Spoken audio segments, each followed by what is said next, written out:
Experience was a test drive. The test driver decides to show off. He floors it to 140 miles an hour, hands off the steering wheel, by the way. So he's just doing it like that on a highway, then brakes, ABS brakes, real hard. And I thought we were going to hit a wall or something, but the car stayed completely straight. And that's when I was sold. I really was. The car's like a roller coaster, so if you're the type of person who gets nauseous, car sick, I don't recommend sitting in this car on these kinds of drives. And, you know, it handles the mountain road so well. We do a lot of drives through Sedona and so on, and taking turns at 120 miles an hour, and that thing stays on the road. Yeah, 120. And I tell you, other supercars keep up. We're doing this with a bunch of people. But I tell you, it makes me a little nervous when I'm driving in traffic. People get really crazy. They'll follow you, drive erratically, they'll take pictures while they're driving, you know. And what if one of these people hits you? You know, their insurance wouldn't cover a fraction of the costs, and the accident title on this car would devalue the car in hundreds of thousands of dollars. So I brought up to Bugatti, hey, we need some sort of safety course, you know, so we can learn how to drive this better. So they fired up a thing called the Feel the Road program, and I became the guinea pig, actually. I was the first guy to do it, and it was a mix of track driving, road courses, defensive driving, and in particular, what I loved the most was the 400 drive, which is actually the shirt I'm wearing right now. And it takes you to their track, you use their car, and you take it to over 250 miles an hour. It's a mind-numbing experience, I tell you. You don't feel the speed, and it's so smooth at those speeds. I'm almost like talking like a spokesperson here, but I'm like a fanboy nowadays. So, then I went back and did it again a year later in their Super Sports version, which has 1,200 horsepower, and did 258.2 miles an hour. So that's faster than NASCAR or Formula One and so on. And consider that there are 5 other people doing it. These are high-profile customers. Arnold wants to buy one, for example. And you know, it's a testament to Bugatti because they trust their car. You don't want these guys to crash and burn now, do you? So yeah, I do it, of course, beyond the track. There are times when we take it on. There's been airport runways I've done it on, special highways. I take my friends. They get rides to 200 plus. They take little videos. They put it on YouTube. And before you know it, the media picks up on it, and there's a media frenzy, like there was one half a year ago. There's a misconception about the car, that the car runs out of gas real quick. Not so. It's got a 26-gallon tank. It does about 15 miles per gallon on regular driving. Classic example, we were driving to Sedona. It was a car cruise, a bunch of us, and every other car had to gas up at least once. But the car did its round trip with a quarter tank remaining.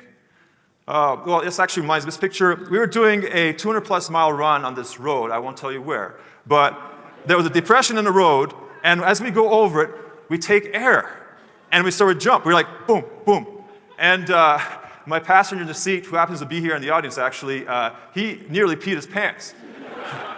I brought it up to the chief engineer, and he goes, yo, that's what it can do, you know? So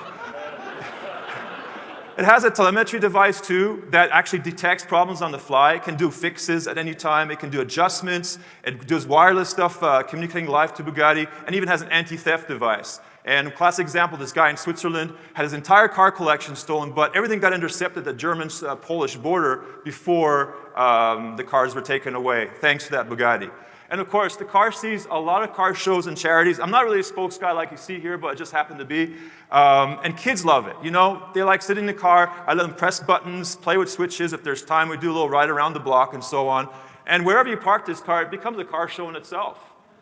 So just so you know, I mean, people who own these cars are passionate about the car. They love driving. They're car enthusiasts. If you run into one of us, honestly, we love talking about it. We're not like pompous or whatever. It's a passion, and there's something about this car that really brings out the joy of driving. So I ran out of time, but feel free to come by and ask any questions. I got tons of stories to cram in 5 minutes, so thanks a lot. Qué maravilla. Ya ves tú. ¿Te gusta, Pablo, o no? Joder, que sí me gusta, pues. Es alucinante de coche, ¿eh? Coche completo.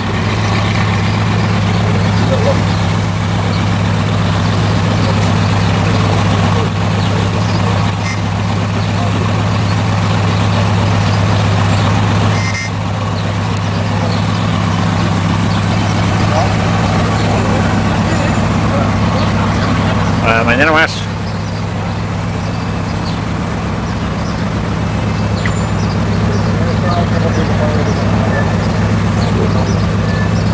¿Te gusta, Ángel, o qué? Me encanta, me encanta. 3.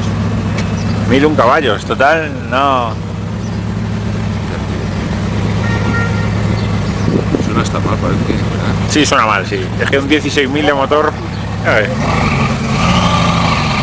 Joder, suena como un autocar. Qué bonito. Tiene más potencia. 1001, ¿no? 3 o 4 autocares. Hombre, 16.000 de motor. Luego te digo, luego en la oficina tengo un archivo de peculiaridades de este coche.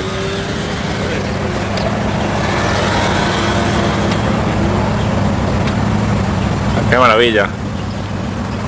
¿Qué coche te has comprado? Me he comprado.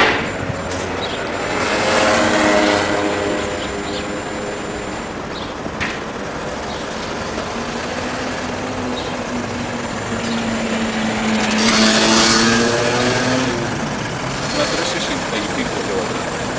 Delante una 260.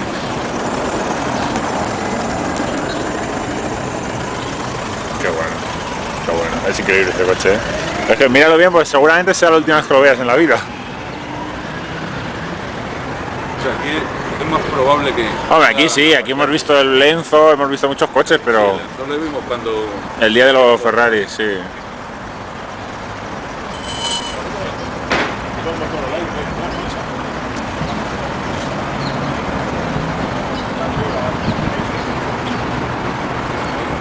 Qué calorcito suelta el motor, macho. Mira, este deflector, Ángel,